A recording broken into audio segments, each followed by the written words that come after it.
तो आप सभी को नमस्ते प्रणाम। मैं आपका अपना ठाकुर प्रखर सिंह और रात के 10 बज चुके और कहानी का जो सिलसिला है वो दस्तूर जारी है। आज की कहानी शुरू करूँ उससे पहले एक बार ईरान की अपडेट आपको बता देता हूँ और हम भारतीयों के लिए ये जानना कितना जरूरी है ये भी आपको बता देता हूँ। ईरान में इस समय जो हालात हैं, हालांकि ईरान की जो ऑफिशियल गवर्नमेंट है उसका कहना है कि अब जो स्थिति है काफ़ी कंट्रोल में आ चुकी है, लेकिन अलग अलग दस्तावेजों की माने और अलग अलग न्यूज़ चैनलों की माने तो ईरान के अंदर लगभग 3000 से 4000 लोगों की मौत हो चुकी है। बीबीसी की एक रिपोर्ट देख रहा था, उस रिपोर्ट में दावा किया गया कि ईरान के एक अस्पताल में, ये अस्पताल तेहरान में है, वहाँ की मॉर्चरी में 182 लाशें रखी थी, 182। और ये एक अस्पताल की कहानी है और कई तो ऐसी हैं जो अस्पताल नहीं पहुँची हैं। और ऑफिशियल डाटा जो ईरान का है उसके हिसाब से भी 534 यानी 534 मौतें हो चुकी हैं। और अगर अंदर की जो इनपुट्स हैं उनको सच मान लें तो मान के चले कि 3000 से 4000 मौतें हो चुकी हैं। पूरी जो क्रियान्वयन जो रचा गया है ये अमेरिका द्वारा रचा गया। अमेरिका चाहता है कि ईरान में तख्ता पलट हो जाए, लेकिन इस तमाम प्रदर्शन के बीच भारत को एक बड़ा नुकसान है, क्योंकि भारत ने वहाँ पे एक पोर्ट बनवा रखा है, चाबहार पोर्ट। बीच में अमेरिका ने उस चाबहार पोर्ट पे सेंक्शंस भी लगा दिए और अब प्रदर्शनकारियों की जो आग है उस चाबहार पोर्ट तक पहुंच चुकी है।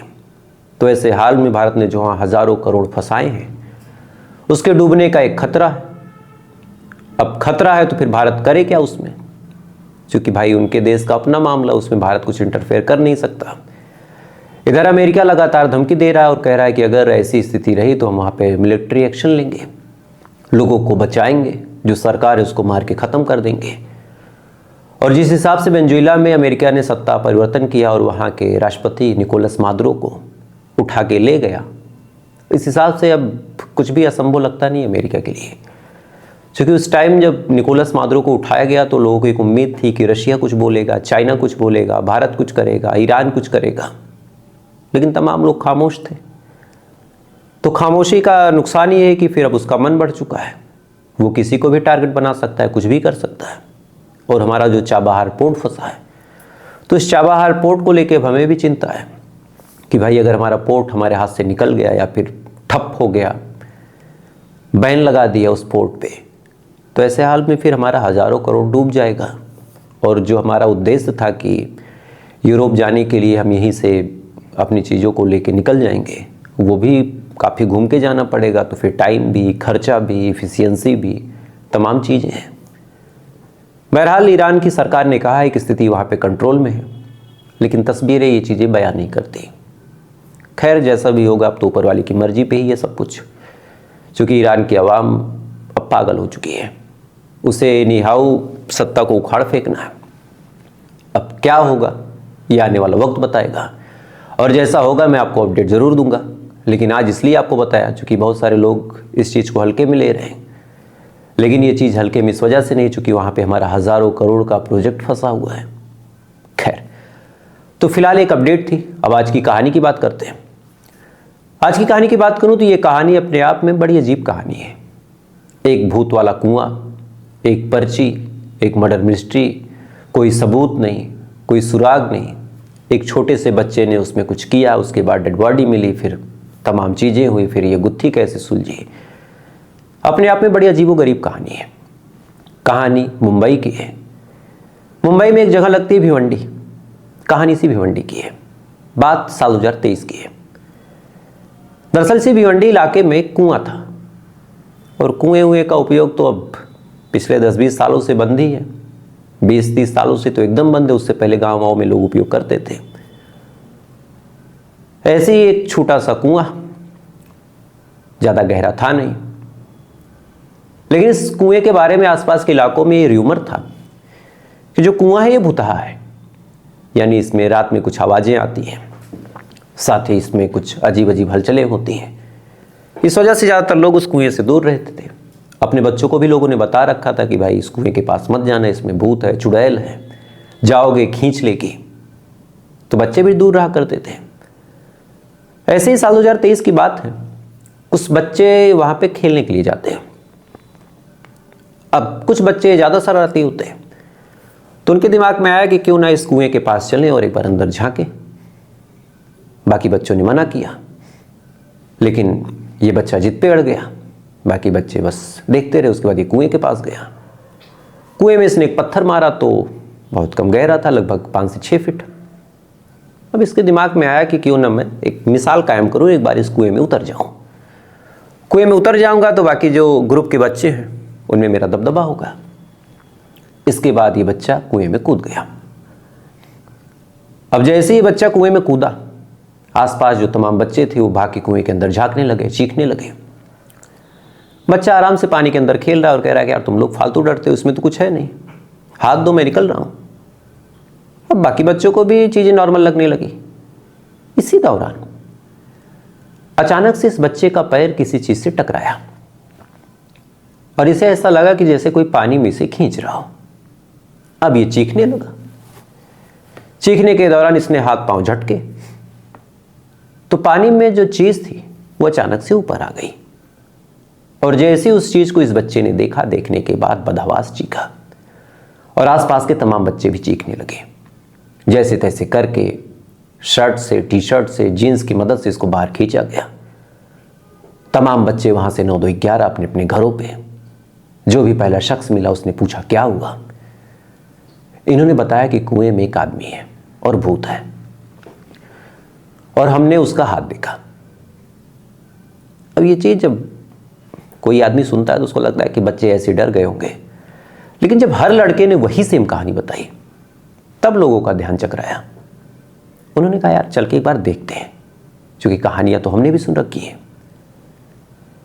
इसके बाद गांव के तमाम लोग उस कुएं के पास गए। माओ ने अपने बच्चों को डांटना फटकारना शुरू किया कि तुम वहां क्यों गए थे जब मना किया गया तो।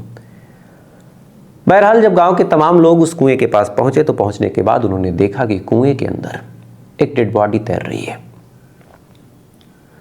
अब गांव के लोगों ने जैसे ही ये चीज देखी फौरन पुलिस को फोन किया। पुलिस वहां पे आई, कुएं को अपने कब्जे में लिया। उसके बाद लोगों की मदद से उस डेड बॉडी को बाहर निकाला। अब जैसे उस लाश को पुलिस वाले देखते हैं तो देखने के बाद 2-3 चीजें क्लियर थी कि पहला ये तो काफी दिन पुरानी लाश है, दूसरा कि किसी ने इसको मार के फेंका होगा और तीसरा भी एक कत्ल का मामला है। अब पुलिस वालों ने आसपास के लोगों से पूछना शुरू किया कि भाई कौन है ये, इसको कोई जानता है? आसपास के लोगों ने इनकार कर दिया। इधर अब पुलिस वाले जांच पड़ताल शुरू करते हैं। सबसे पहले अपने थाने में पता किया कि कोई मिसिंग कंप्लेन दर्ज है या फिर कुछ और। बदकिस्मती से कुछ हाथ लगा नहीं। अब एक भुतहा कुआं, उसके अंदर से डेड बॉडी और सबूत कोई नहीं, और अब कातिल को पकड़ना। बहरहाल पुलिस वालों ने भी अपने घोड़े खोले और सबसे पहले उस पूरी क्राइम सीन की अच्छे से तलाशी ली। जब अच्छे से तलाशी ली तो उस कुएं के पास कुछ शराब की टूटी बोतलें, 1-2 बियर के कैन, कुछ जली और बुझी हुई सिगरेट, साथ ही एक बैग। पुलिस वालों ने तमाम चीजों को अपने कब्जे में लिया। उसके बाद उन तमाम चीजों को टटोला। बैग से कुछ खास मिला नहीं, लेकिन एक पर्ची मिली और उस पर्ची पे एक नंबर लिखा था।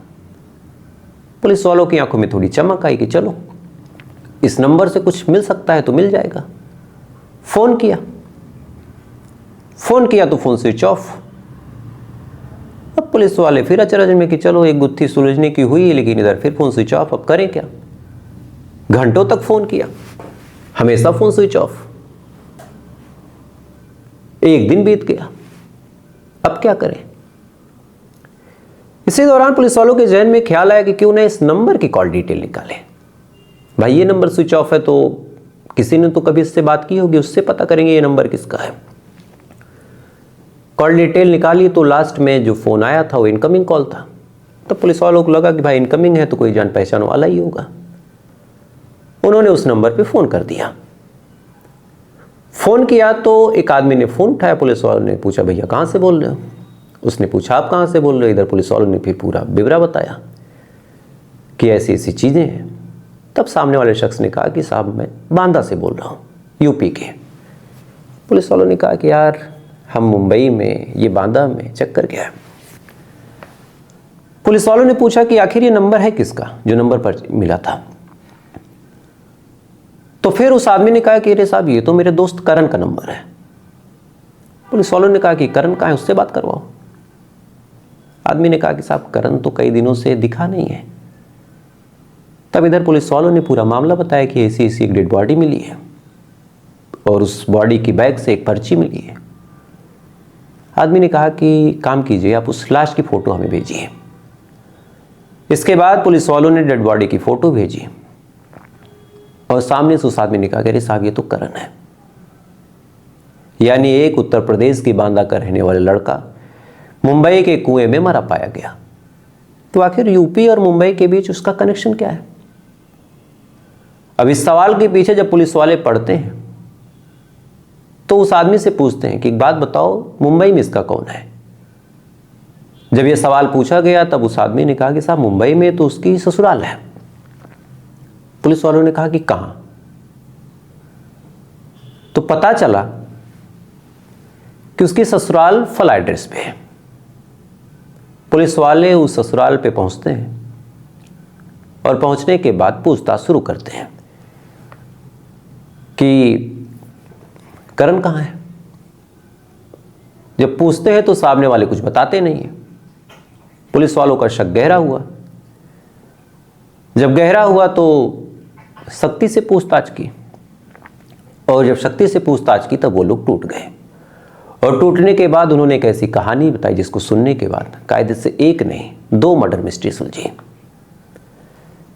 दरअसल एक लड़की रहा करती थी मुंबई में जिसका नाम था गुलनाज और ये मुस्लिम फैमिली से थी और इसका एक कोई रिश्तेदार उत्तर प्रदेश के बांदा में रहा करता था और अक्सर ये बांदा में अपने रिश्तेदार के यहां जाया करती थी। जाने के दौरान इसकी मुलाकात करण से हो गई। करण इसको देखता है, ये करण को देखती है। आंखों ही आंखों में दोनों एक दूसरे को पसंद कर बैठते हैं। फिर मौका देख के एक दूसरे से प्यार का इजहार। फिर धीरे धीरे दोनों एक दूसरे के प्यार में सीरियस हो गए, एक दूसरे के साथ शादी करना चाहते थे। अब ये बात जब दोनों के घर वालों को पता चली तो करण के परिवार वालों ने कहा कि भाई ठीक है, अगर मेरा लड़का चाहता है तो हम जाति धर्म मजहब नहीं देखेंगे, शादी कर लेंगे। लेकिन गुलनाज के परिवार वालों की ये बात एक्सेप्ट नहीं हुई। उन्होंने विरोध करना शुरू किया। जब उन्होंने विरोध करना शुरू किया तो फिर इसके जहन में आइडिया आया गुलनाज के, क्यों ना मैं भाग के शादी कर लूँ। उसके बाद गुलनाज भाग के बांदा आ गई। उसके बाद दोनों शादी करते हैं। तमाम चीज़ें ठीक, वक्त धीरे धीरे आगे बढ़ रहा। इसी दौरान गुलनाज ने अपने माँ बाप से भी बात करने की कोशिश की कि एक बार वो मान जाए तो सारी चीज़ें ठीक। इसी दौरान एक दिन बातचीत पे गुलनाज की माँ ने कहा कि यार देखो, तुम्हारे अब्बू कह रहे थे कि अब तो बेटी चली ही गई, तो इससे अच्छा हम उसको बुला के उसका निकाह करवा के सही से उसको विदा करें। तो एक काम करो, तुम दामाद को लेके आ जाओ। अब ये बात जब गुलनाज सुनती है तो बड़ा खुश होती है। उसके बाद करण को लेके ये मुंबई पहुंची। जब ये मुंबई पहुंचती है तो पहुंचने के बाद रात को खाना बनता है, तमाम लोग खाते हैं। उसके बाद गुलनाज के भाई, पिता और घर के लोग करण को घुमाने लेके निकलते हैं। घुमाने के दौरान इसी कुएं के पास आते हैं और इसी कुएं में मार के इसको फेंक देते हैं। और इस वजह से 2 धर्मों के बीच शादी करने की वजह से जो करण था वो मार दिया गया। अब ये पूरी कहानी माँ बाप ने सुना दी। पुलिस वालों को लगा कि चलो मर्डर मिस्ट्री सुलझ गई। लेकिन इसी दौरान पुलिस वालों के जहन में एक सवाल और खटका कि सारी चीज़ें तो ठीक है, इस पूरी कहानी में जितने लोग थे सब प्रेजेंट हैं, लेकिन एक कैरेक्टर मिसिंग है। कौन सा? तो वो गुलनाज थी। तो पुलिस वालों ने पूछना शुरू किया कि भाई साहब गुलनाज कहाँ है। अब ये सवाल जब पूछा गया तब फिर ये लोग खामोश। तब पुलिस वालों ने फिर से सख्ती बरती और जब शक्ति बरती तो फिर इन दोनों का मुंह खुला, यानी माँ का, पिता का, भाई बहन का। और जब मुंह खुला तब इन्होंने अपने मुंह से कहा कि हमने उसी रात गुलनाज को भी मार दिया था और उसकी लाश को दफन कर दिया था। पुलिस वाले फौरन भाग के उस जगह पे जाते हैं, उस लाश को बरामद करते हैं, उसका पोस्टमार्टम करवाते हैं। पोस्टमार्टम करवाने के बाद दोनों को बड़ी मुश्किल से किसके घर पे लाश दें, क्या करें। करण के माँ बाप भी अड़ गए कि भाई बहू की लाश हमें चाहिए। उनको सौंपा गया और फिर करण और गुलनाज का अंतिम संस्कार हुआ अपने अपने धर्म के हिसाब से। अब ये पूरी कहानी जब सुलझ गई तब पुलिस वालों ने पता किया कि इसमें कौन कौन शामिल था।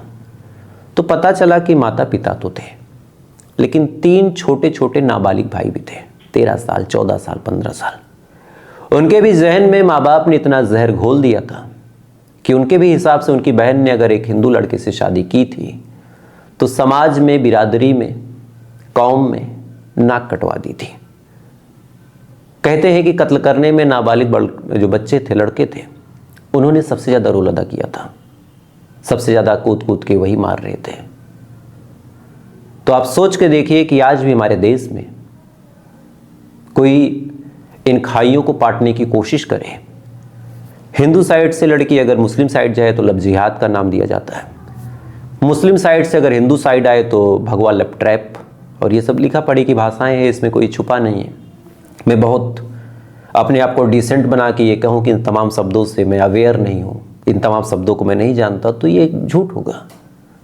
आज भी आप कोई भी अकाउंट खोल लो, अगर वो कट्टर है, चाहे इस साइड का चाहे उस साइड का, तो वो लव जिहाद, भगवा लव ट्रैप और तमाम ये धार्मिक जो शब्द हैं इनका इस्तेमाल करता है, एक दूसरे को भड़काता है, आग लगाता है। और शायद इन्हीं आगों की जो भेंट है, कभी गुलनाज चढ़ जाती है, कभी करण चढ़ जाता है, कभी कोई और चढ़ जाता है। और ये चीज़ें हमारे देश में ऐसी चलती रहती हैं, क्योंकि कट्टरता हमारे ऊपर हावी है और उस कट्टरता का कोई निदान दिखता नहीं है। खैर, आज 2 साल इस पूरी कहानी के हो चुके हैं, तीसरा साल लगने वाला है। बहुत ज़्यादा चांसेस हैं कि जो नाबालिग लड़के थे जो कत्ल कर चुके हैं, हमारे देश की जुडिशरी उनको छोड़ चुकी होगी, क्योंकि इनको होल्ड करके रखने का ऑप्शन हमारे देश की सरकार के पास भी नहीं है, सिस्टम में भी नहीं है, कानून में भी नहीं है। और ये अब आम दुनिया में घूमेंगे और शायद कई सारे लोग इनका सम्मान भी करेंगे। खैर, तो फिलहाल ये थी पूरी कहानी, और इस कहानी के बारे में आपकी क्या राय है कमेंट जरूर कीजिएगा। और अगर ऐसी कहानी अगर आप सुनने के शौकीन हैं तो वीडियो को लाइक कर लें, चैनल को सब्सक्राइब करके अपना प्यार जरूर दे दें। और आपकी क्या राय है कमेंट करके जरूर बताइएगा। बाकी थोड़ी देर बाद आपसे फिर मुलाकात होगी ऐसी किसी कहानी के साथ। तब तक आप अच्छे रहें, खुश रहें, अपना ख्याल रखें, अपने देश का ख्याल रखें। जय हिंद, वंदे मातरम।